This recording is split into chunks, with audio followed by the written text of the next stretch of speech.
Fala pessoal, meu nome é Nicolas Fontes e esse é o meu primeiro vídeo que eu vou estar mostrando as caras aqui, certo? Porque antes a gente já fez vários vídeos implementando uma template em .NET Core e em Angular, tá? Fazendo funcionar todo um CRUD de autenticação legal, recomendo muito você assistir, vai estar aqui no meu canal. E hoje a gente vai começar uma série de vídeos falando sobre boas práticas, algumas dicas de implementação voltada para programação e para processos DevOps, tá? Atualmente eu trabalho e moro aqui na Irlanda, já há 2 anos, já faz 2 anos, e eu queria mostrar um pouco de tudo que eu já venho aprendendo, de tudo que eu já venho implementando na minha empresa, de modo com que outras pessoas também consigam utilizar isso, adquirir essa experiência e conseguir aplicar no mercado de trabalho. Fechou? Então no vídeo de hoje a gente vai falar sobre uma ferramenta dentro do Visual Studio chamada Analyzer Tools. Ela serve basicamente para você conseguir analisar o seu código e ela te gera resultados de como implementar boas práticas no seu código, sabe? De criar um tipo de variável diferente, o modo de implementar um método ou não. E também serve para te retornar algumas métricas com relação ao seu projeto como um todo, para você saber como que ele está de reusabilidade, como que ele está de manutenção, de facilidade de manutenção de código, sabe? Algumas coisas desse tipo. Então a gente vai fazer alguns exemplos práticos, tá? Lá dentro do Visual Studio mesmo. E eu gostaria de mostrar para vocês como que essa ferramenta utiliza, desde o modo de instalar até o modo que a gente consegue verificar os resultados que ela gera, consegue manipular a informação dentro dela e com isso conquistar alguns tipos de boas práticas dentro do nosso código. Fechou? Então vamos lá para o Visual Studio e eu vou mostrar aqui para vocês como funciona. E aqui no Visual Studio a gente pode ver que eu criei um projetinho simples aqui, nada muito complexo, só para a gente analisar algumas dicas, algumas boas práticas para implementar o Analyzer, tá? Primeiro de tudo, existem duas maneiras de você instalar o Analyzer na sua máquina. O primeiro é você instalar ele no seu Visual Studio especificamente, tá? Então, tipo, não importa qual projeto você vai abrir, você já vai ter o seu Analyzer rodando em background. Isso é bom, porque você pode sim utilizar isso para projetos pessoais, projetos da empresa e tudo mais, num único Visual Studio. E também existe a maneira de você instalar dentro do projeto específico.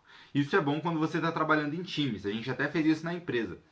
Então, você instala isso no projeto, sobe isso para o GitHub, a partir daí qualquer desenvolvedor tem acesso à biblioteca, né, ao Analyzer, e também as configurações de regras que a gente vai criar aqui. Vocês vão ver algumas regras que a gente vai criar bem básicas, só para vocês entenderem que assim, a empresa ela pode estipular que, não, isso é obrigatório, isso não é, isso é recomendado, isso não é. Enfim, tem algumas opções que a empresa pode definir para cada tipo de problema, tá? Então, eu vou instalar especificamente no meu projeto, tá? Embora eu já tenha isso no meu Visual Studio. Se você quiser instalar no seu Visual Studio, você vem Extensions, Manage, em Online, você digita Microsoft Code Analysis. E você vai pegar aquele ali, ó, Microsoft Code Analysis 2019. Você instalando ele, você tem ele no seu Visual Studio. Porém, como eu quero instalar ele especificamente no meu projeto, eu vou fazer o que é recomendado pela documentação da Microsoft. Eu vou clicar com o botão direito em cima do meu projeto, Propriedades, vou vir aqui ó, em Code Analysis, tá? E vou instalar. Vou deixar os dois campos marcando para rodar em momento de build e rodar em momento de live code. Então, enquanto eu for desenvolvendo, ele já vai me dando algumas dicas. E vou instalar ele no meu Visual Studio. Pronto, ele já está instalado. Vou dar um F5. Perceba agora que se eu rodar um... Nem precisei rodar o build. Olha, já apareceu um errinho aqui para mim no Hello World.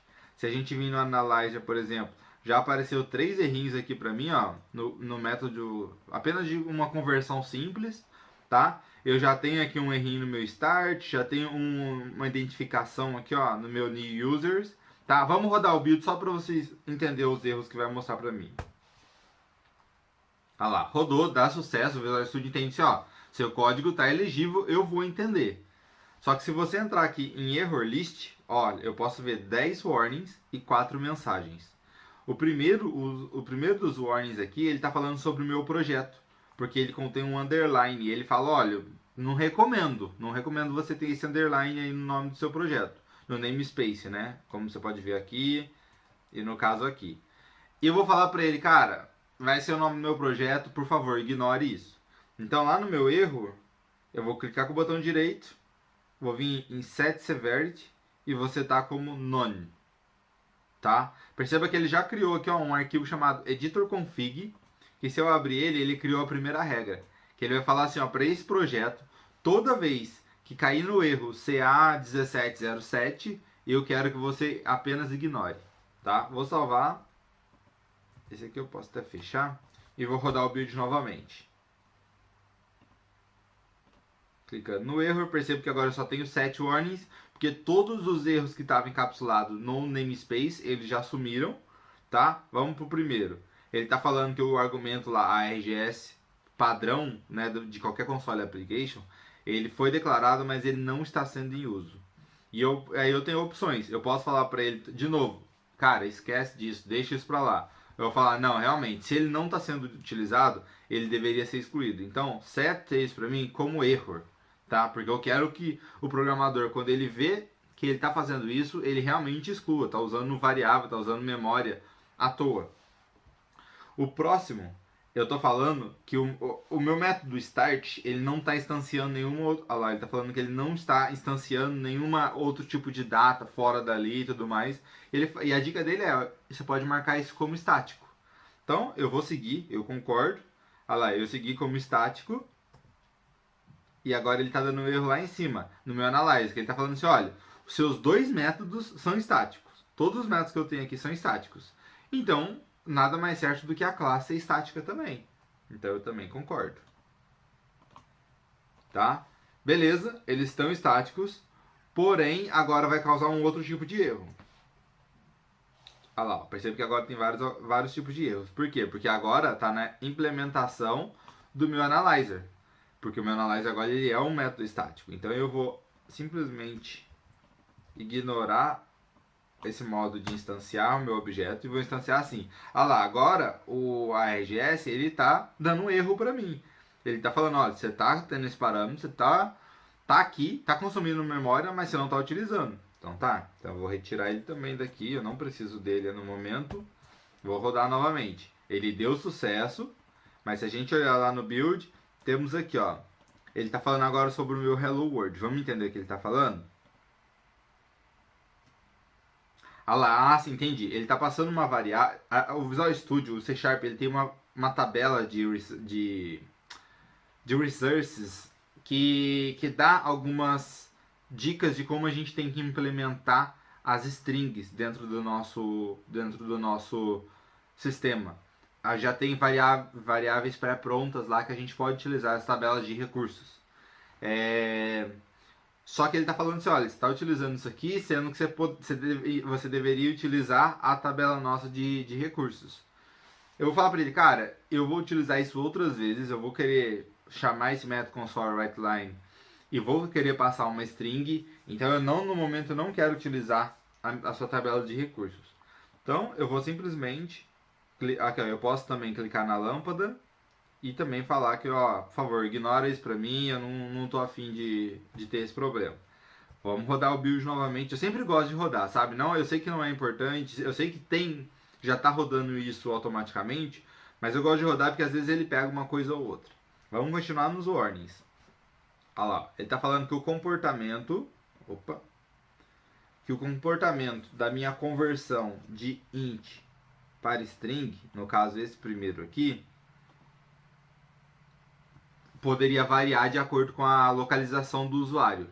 Por quê? Porque agora o C Sharp ela tem sim uma questão de cultura da sua máquina, você tem que falar qual que é o time zone da sua máquina, para que ele identifique o modo correto de converter. Porque devido a diferença de país, devido a diferença de localizações, ele pode converter de algumas outras maneiras. Ele pode colocar maiúsculo, minúsculo, ele entende algumas letras, algumas outras não.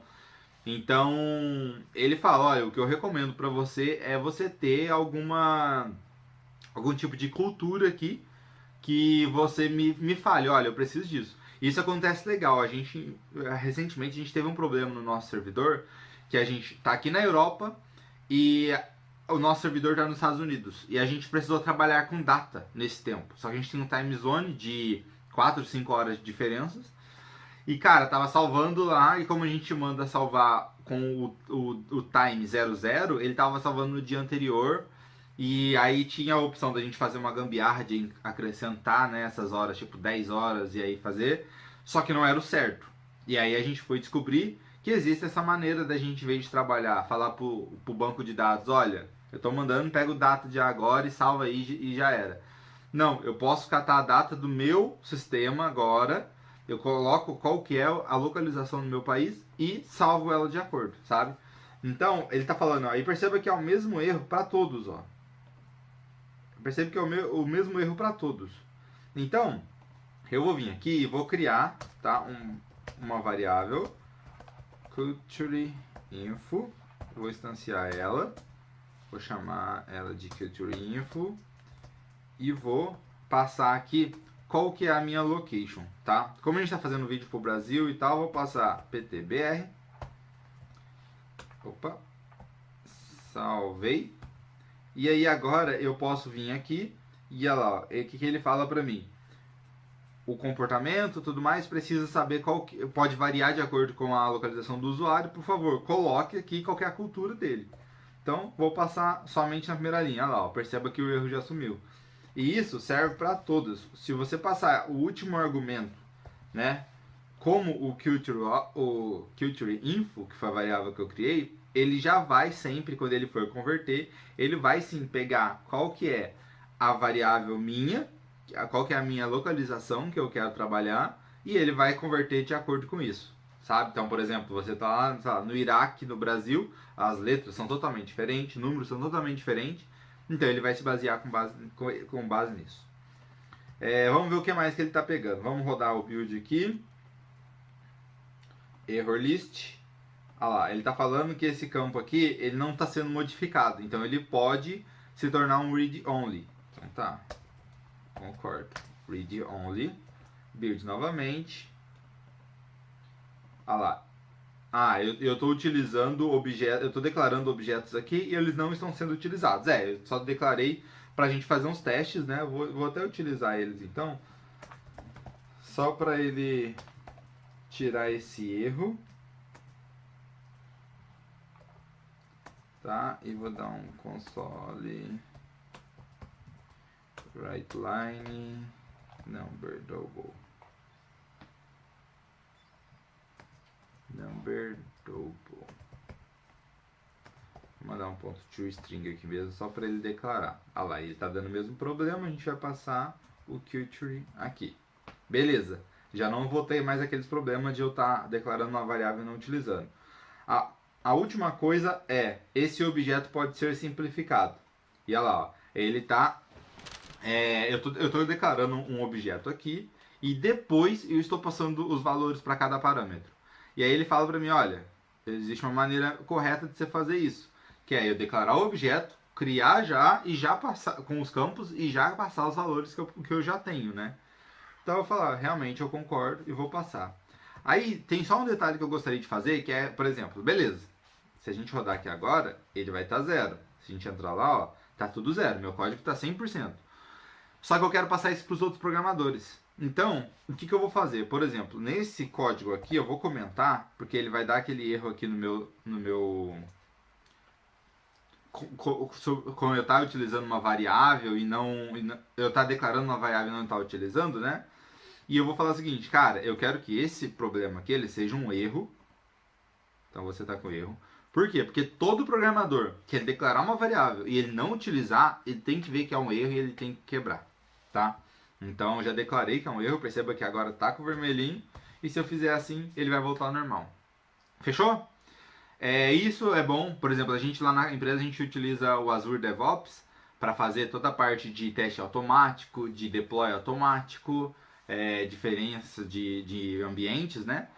E a gente, pro build pipelines, a gente roda esse teste coverage e o analyzer, para realmente ele pegar, falando assim, ó, o deploy de tal pessoa veio, mas está com tantos warnings, tantos erros, dá uma olhada aí. E aí os code reviewers podem dar uma analisada nisso e já cortar na hora. Tem vezes, dependendo da quantidade de erro, nem vem pro Code Reviewer, sabe? Ele abre o olho, fala, puta, olha, tem mais de 10 erros aqui, pode arrumar isso aí, depois eu vejo.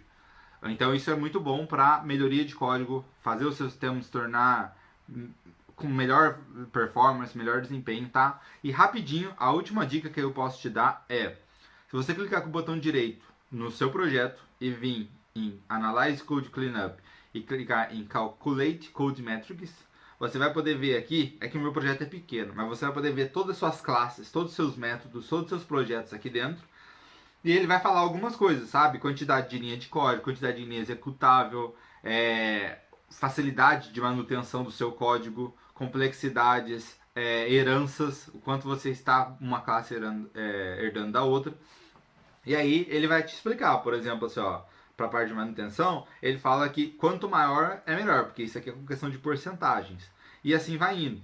Linhas de código, quanto menor, melhor, sabe? Então eu recomendo realmente você ter o foco nisso aqui, sempre conseguir analisar essa parte de Code Metrics, porque ela sim vai te dar um retorno de como está o seu código. Lá na empresa é obrigatório, você não pode subir um código se a sua classe aqui tiver abaixo de 75%, sabe? Isso já virou agora que a gente implementou isso, virou uma coisa obrigatória. Então se você está trabalhando numa classe que ela já está abaixo, você precisa fazer alguma modificação, você precisa sim refatorar as outras partes de modo com que fique acima de 75, tá certo? Então é isso, galera. Eu queria mostrar basicamente como funciona o Analyzer, como a gente poderia implementar e o quanto ele é importante para a nossa vida, para desenvolver software, para entender, para obter boas práticas, tá? Se você gostou desse vídeo, por favor, dá o joinha, se inscreve, comenta aí pra mim se você gostou. Ou então comenta, tipo, olha, Nicolas, eu gostaria de saber sobre tal assunto, você sabe sobre tal assunto. Eu vou sim criar um vídeo, eu vou sim criar um assunto sobre isso. E aí a gente pode conversar mais, fechou? Então, muito obrigado por assistir até aqui e nos vemos no próximo vídeo. Forte abraço!